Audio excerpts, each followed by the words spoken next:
দোয়া করলে সঙ্গে সঙ্গে কবুল হতো, আকাশে বৃষ্টি হতো। ফিরআউন ইমানদারের জন্য তার বাপ তাকে বাড়ি থেকে বের করে দিয়েছিল, বাপ তেজ্য পুত্র করে দিয়েছিল, বিতাড়িত সন্তান হয়ে মিশরে ঘুরে ঘুরে বেড়াচ্ছিল, লোকের জমিতে নিরাম দিত। ফিরআউন ছিল একটা কৃষি লিবার, দামি লিবার ছিল না, জমিতে লিবারের নিরাম দিত, জমির কাজ ছাড় গোপনের কাজে সে লিবারি কাজ করত।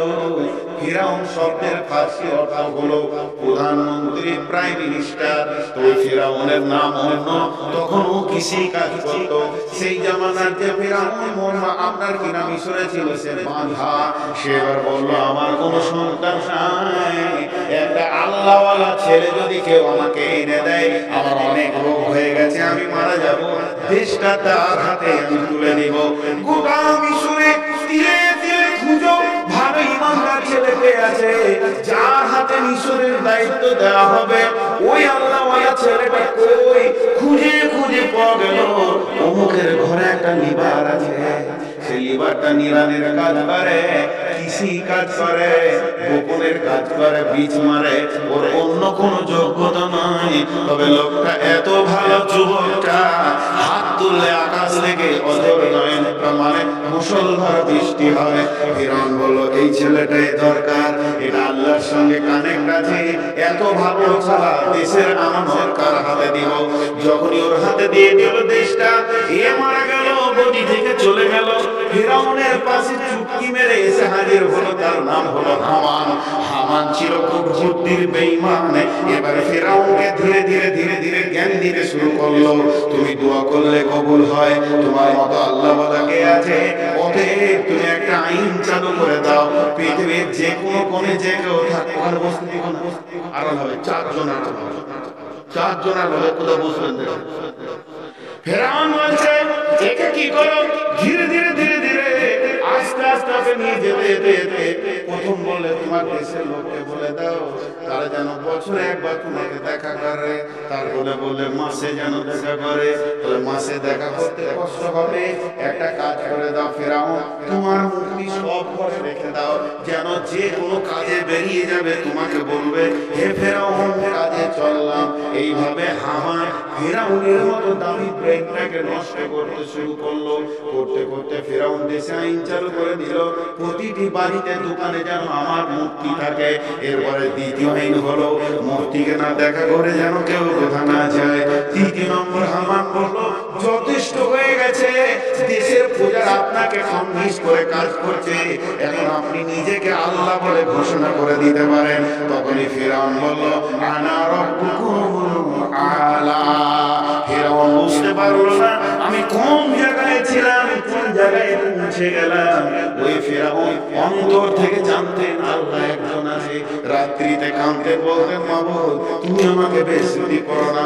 হে ফিরআউন, এই ফিরআউন যখন নদীতে ডুবছে, আমানতু বিরব্বি হারুন মুসা, হে মুসা তো রবের উপর আমি ঈমান আনছি। এই ফিরআউন ওই বলে ডুবে মরেছে। ফিরআউন আল্লাহকে জলজান্ত চিনত, নবী মুসাকেও চিনত, কিন্তু তার অহংকার, তার ক্যাপাবিলিটি তাকে ওই জায়গায় পৌঁছে দিয়েছে। সারা বিশ্বের কাছে সে কোরআনের জলজান্ত লিখে আজ পর্যন্ত জানে। আল্লাহ তাবারক ওয়া তাআলা বলেন বল এই মহফিলে যতজন আছেন, চেয়ারে আছেন, স্টেজে আছি, নিচে আছি, দাঁড়িয়ে আছি, নারী আছি, পুরুষ আছি, একজন উঠে দাঁড়ান, এই কথাটা বলেন নামাজ না পড়লে গুনাহ হবে আমি জানতাম না।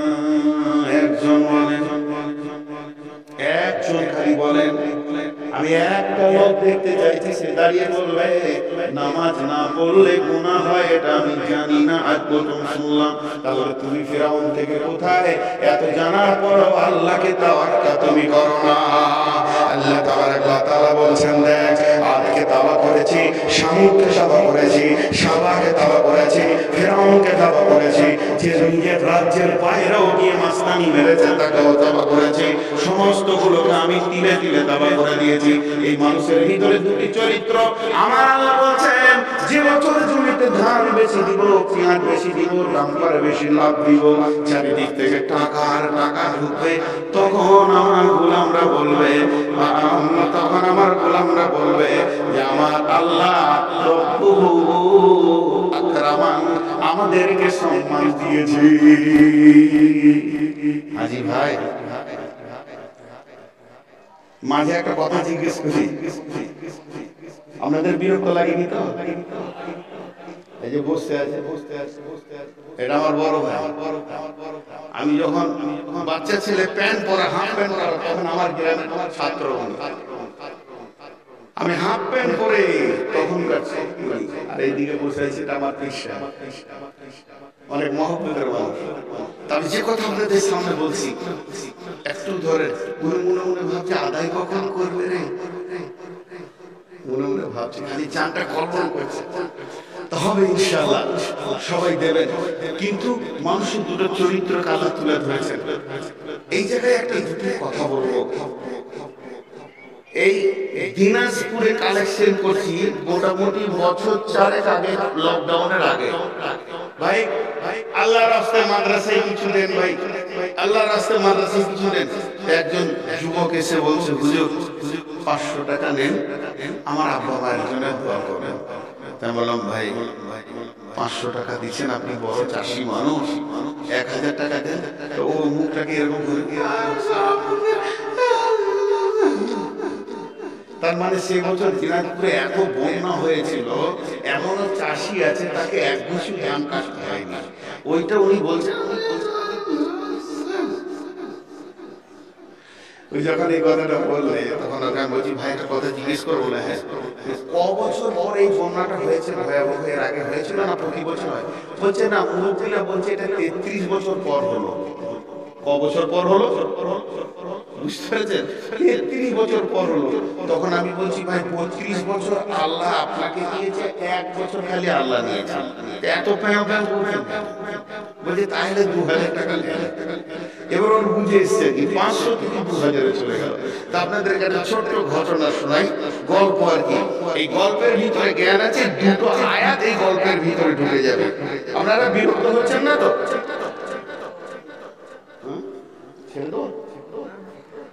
আপনারা বিরক্ত হচ্ছেন না তো? কমিটির লোক খালি হাত শুরু করছে, টাকা কখন দিবেন তো কিছু, আর হ্যাঁ না বলে না, দিবেন তো কিছু, মাদ্রাসায় দিবেন না, দিবেন। গল্পটা শুনেন, গল্পের ভিতরে জ্ঞান। এক বাদশার আঙুল কেটে গেছে, বাদশার একটা আঙুল কেটে গেছে এই পর্যন্ত। তো গোটা দেশের লোক বাদশাকে সমবেদনা জানাচ্ছে। উঠবেন না, চাচা উঠছেন কেন? কি হলো? আমার উপরে রাগ করে আপনি উঠে পালাবেন কেন? মা বোনেরা উঠিয়েন না, গল্পটা মন দিয়ে শুনেন। তো এই আঙুলটা কেটে গেছে, দেশের পূজারা এসে রাজাকে দেখা করছে। রাজা মৌনভাবে বসে আছে, সকালে মন খারাপ, আঙুল কেটে গেছে। পূজারা এসে বলছে, হুজুর আপনার আঙুলের থেকে আমার কলজের দাম কম, কলজেটা কেটে গেলে শান্তি পেতাম, কিন্তু আপনার আঙুল কেন কেটে গেল? আচ্ছা, এইগুলো কি সত্য কথা না নাটক করছে? হ্যাঁ, মালের ভয় নাটক, কিছু পাবো। বাচ্চা শুনিয়ে যেতে।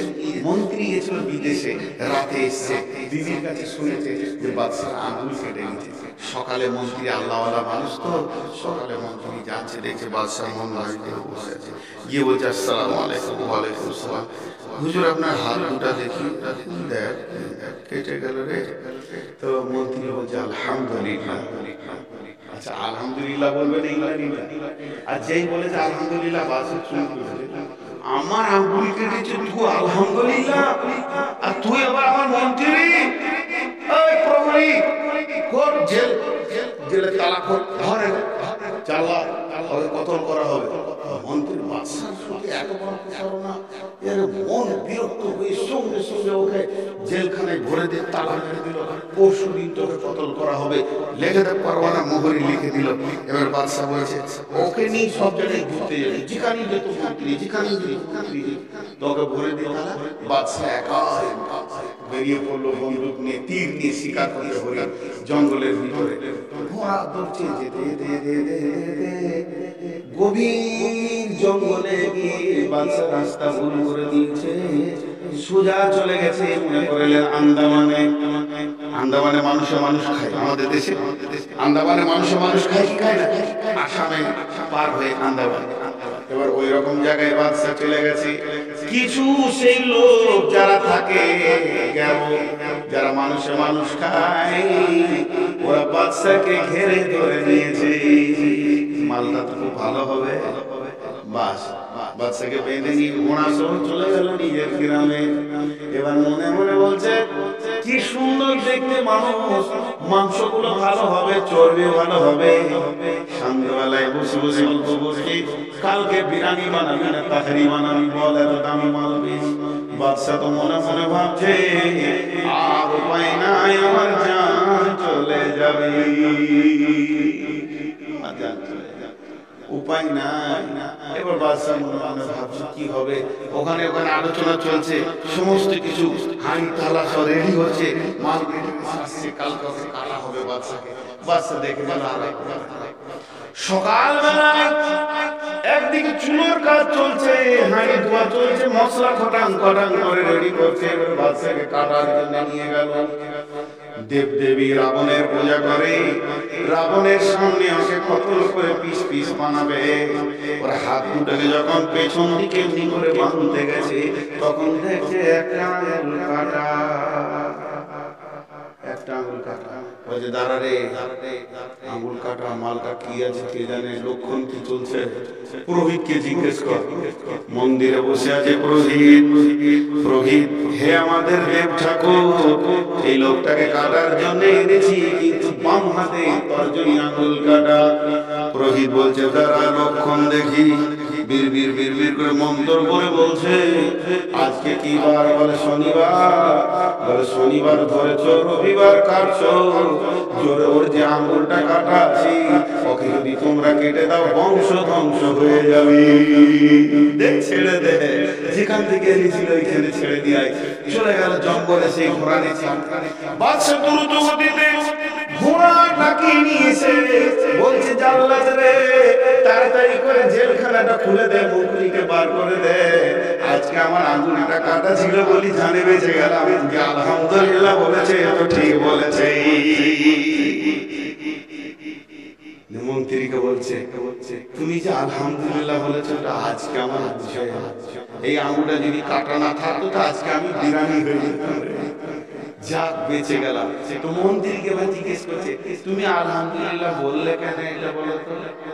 তখন বলছে হুজুর আলহামদুলিল্লাহ বলার কারণ আপনার হাতে 20খানা আঙুল আছে, তার মধ্যে আল্লাহ একটা নিয়েছে, 19খানা আপনার ভাগে রেখেছে। এর জন্য আমি আলহামদুলিল্লাহ বলেছিলাম যে আমার বাদশার ভাগে আছে 19খানা, আল্লাহ নিয়েছে 1খানা।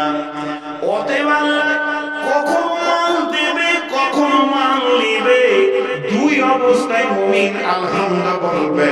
মুমিন কোনদিন ইন্না লিল্লাহ আর হাহুদাস করবে না, রুজির মালিক তো আল্লাহ।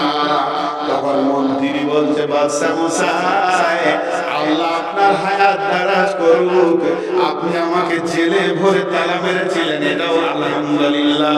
আপনি যদি জেলে ভরে তালা না মারতেন শিকারে তো আপনার সঙ্গে আমি যেতাম, আপনাকে ছেড়ে দিলে আমাকে তো ছাড়তো না। এই জেলটা আমার জন্য আলহামদুলিল্লাহ। এর জন্য আমার আল্লাহ বলছেন সব মানুষের দুটি অভ্যাস পৃথিবীতে বাস করছে। ফাম্মাল লাযীনা ফাম্মাল ইনসানু ইযা মাবতালাহু রাব্বুহু ফাআকরামাহু ওয়া না'মাহু ফায়াকুলু রাব্বি আকরামান ওয়া আম্মা ইযা মাবতালাহু ফাকাদারা আলাইহি রিজকাহু ফায়াকুলু রাব্বি আহানান।